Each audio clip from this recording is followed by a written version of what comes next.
स्वादूतमग्ने अमृतम युगे युगे अव्यवाहम दाधिरे वायुमीड़यम देवासस्य मर्तासस्य जागृतम विभुम विश्वपतिम नमसा निषेधिरे।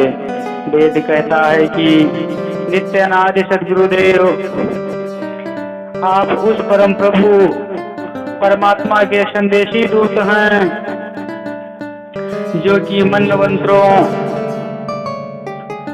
कल्पांतरों से हर युग में संसार में स्वच्छंद प्रकट होकर ब्रह्म विद्या का उपदेश करते हैं। अंतिसंतम न जाते अंतिसंतम न पश्यन्ति देवस्य पश्यिकाभ्यम न ममार न जीरयन्ति।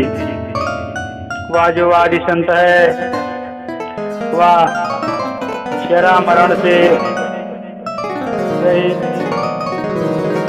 वह कभी न कभी जन्म लेता है, वह ना कभी जन्म लेता है और ना मरता है, वह नित्य अनादि है। श्वेत ऋषि कहते हैं वेदा हमेतम पुरुषम महांत मध्य निर्वर्ण तमसा पदस्तत् तमेव विदित्वा मृत्युमेति नान्यम पंथा विद्यते अन्यात्। अविद्या रूप अंधकार से अतीत सूर्य के भांति स्वयं प्रकाश स्वरूप इस महान पुरुष परमेश्वर को मैं जानता हूँ। उसको जानकर ही मृत्यु को पार कर जाता है।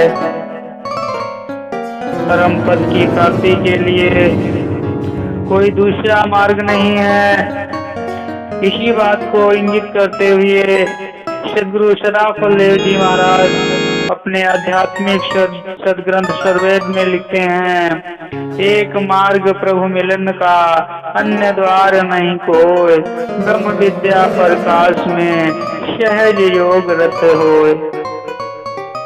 आगे स्वामी जी उस अनुभव का गम पुरुष के लिए कहते हैं, जहाँ वाणी तहाँ वह नहीं, वह जहाँ है नहीं वाक, अकथ अलौकिक किम कहूँ कहन सुनन गोपाक। मनवाणी से पार हैं साहब शब्द स्वरूप, योग ज्ञान गम संत को दर्शत पुरुष नो। दो अरणि संघर्ष से प्रकट अग्नि ज्यों हो, त्यों योगाभ्यास से उदय ब्रह्म सविशो। स्वामी जी ने कहा, जिस प्रकार दो लकड़ियों को आपस में रगड़ने से अग्नि प्रकट हो जाती है, ठीक उसी प्रकार जब हम योगाभ्यास करते हैं तब वह परमात्मा तत्व प्रकट हो जाता है। तो हमको चाहिए कि उस अनुभव गम पुरुष को प्राप्त करने के लिए वेदोक्त सद्गुरु की खोज करें और अपने मानव जीवन के लक्ष्य को प्राप्त करें। पूरा सतगुरु खोजो हंसा, भव प्रकटे सुकृत के वंशा। दुर्लभ सद्गुरु मिलन है, उठो जागो धाय। सद्गुरु खोजो शरण लो, दांव चूक नहीं जाए, दांव चूक नहीं जाए। ठीक उसी प्रकार सद्गुरु साहब कबीर साहब का काव्य पक्ष, कबीर साहब के साहित्य के बारे में विद्वानों ने के विचार अलग अलग हैं। कुछ लोग कबीर साहब की वाणियों में आए बहुत से शब्दों का ऊट पटांग और अस्पष्ट कहते हैं। कुछ विद्वानों का कहना है कि विचार प्रधानता के कारण कबीर का कद स्वरूप गौड़ पड़ गया है। आचार्य हजारी प्रसाद द्विवेदी जी ने कहा है कि कबीर साहित्य में आए बहुत से योग परक रूपकों और उलटवांसियों का पाया जाना बड़े भारी भ्रम में और विवाद का विषय है।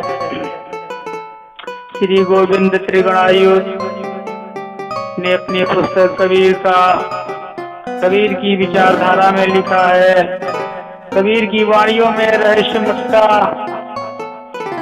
का समावेश बहुत कुछ पारिभाषिक शब्दों के द्वारा भी हुआ है।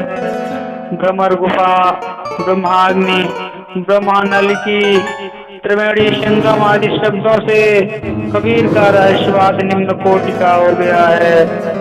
कुछ विद्वान शब्द और अर्थ की दृष्टि से कबीर के काव्य गुण को मानते हैं, जो काव्य का एक बहुत बड़ा दोष है। प्रायः सभी विद्वान लेखकों का जिन्होंने कबीर पर लिखा है, सामान्य आरोप है कि कबीर बोधगम्य नहीं है और उनकी भाषा सधुक्कड़ी है। कुछ लोग उनके काव्य में छंद और अलंकार खोजते हैं। संक्षेप में कबीर साहब के काव्य स्वरूप को बुद्धि तत्व, भाव तत्व, कल्पना तत्व और शैली तत्व की दृष्टि से अधिकांश विद्वान दोषपूर्ण मानते हैं। मेरे विचार से किसी संत के काव्य को मुम्मट द्वारा दी गई काव्य की परिभाषा की कसौटी पर कसना उचित नहीं है। साहित्य शब्द काव्य का भी पर्यायवाची है। कविता के क्षेत्र में मोटे तौर पर दो अलग अलग विभागों में बांटा जा सकता है। पहला विभाग उस काव्य को कहा जाएगा जो लौकिक विषयों से संबंधित है। दूसरा विभाग उस काव्य का होगा जो आध्यात्मिक विषय से संबंधित है। लौकिक विषयों से संबंधित कविता छंद, अलंकार, गुण आदि वाह धर्मों के बोझ से दबी हुई रहती हैं। ऐसी अधिकांश कविताओं में शब्दों का इंद्रजाल होता है, परंतु संतवाणी में भार रूप अलंकार नहीं होते। ऐसी वाणियों में आत्मा और परमात्मा के संबंध की सुहावनी अभिव्यक्ति मिलती है। वास्तविकता तो यह है कि चेतन आत्मा की परमात्मा संबंधी जो भक्ति है, उसकी अभिव्यक्ति लौकिक भाषा में नहीं हो सकती।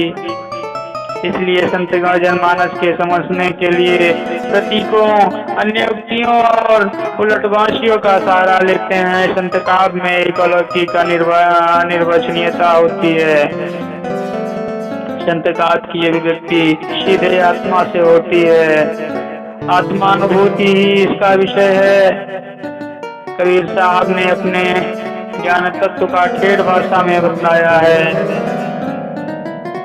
संस्कृत को कबीर साहब खूब जल कहते हैं तथा भाषा को बहता हुआ नीर।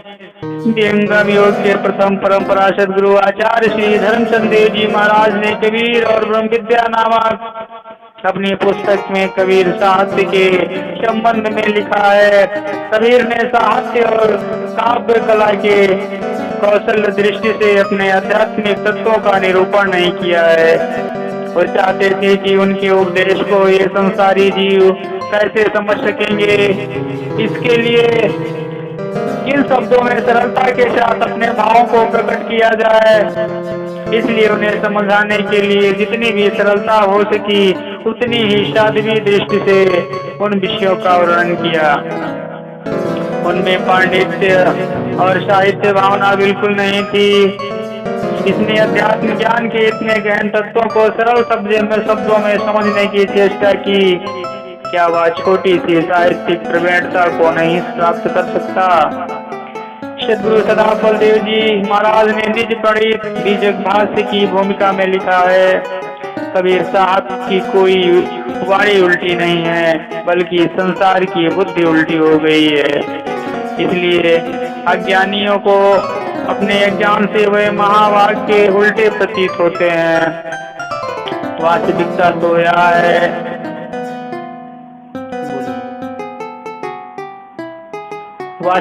तो यह है कि 10 दरवाजे, ब्रह्मरंध, त्रिपुटी, भौर गुफा आदि शब्द कबीर साहब की वाणी को अत्यंत सरल बना देते हैं, परंतु रस तो उसको मिलेगा जो सदगुरु शरण में रहकर योग का अभ्यास करेगा और सदगुरु कबीर के सिद्धांत को जानेगा।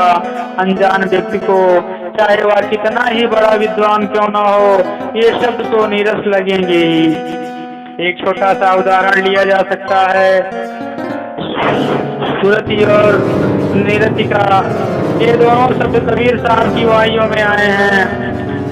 डॉक्टर बड़साल के मतानुसार सुरति और निरति का अर्थ वहाँ की स्मृति के अर्थ में है। डॉक्टर संपूर्णानंद जी की सुरति और निरति की भी उत्पत्ति स्रोत से मानते हैं। गुलाल साहब ने सुरति का अर्थ मन बतलाया। राधा स्वामी मत वाले इसका अर्थ जीवात्मा लगाते हैं। श्री सिटी मोहन सेन ने सुरति का अर्थ प्रेम और निरति का अर्थ वैराग्य से लगाया। आचार्य हजारी प्रसाद द्विवेदी जी ने सुरति का अर्थ अंतर्मुख और निरति का अर्थ वायुमुखी वृत्ति मानते हैं। श्री गोविंद त्रिगुणायात ने सुरति का अर्थ प्राप्त आत्मा और निरति का अर्थ प्राप्त आत्मा लगाया है। यदि सामान्य तर्क की कसौटी पर ही सभी विद्वान लेखकों के अर्थों को कसा जाए तो कोई एक ही विद्वान का अर्थ ठीक होगा, अन्य सभी के गलत। जय जय सद्गुरुदेव भगवान।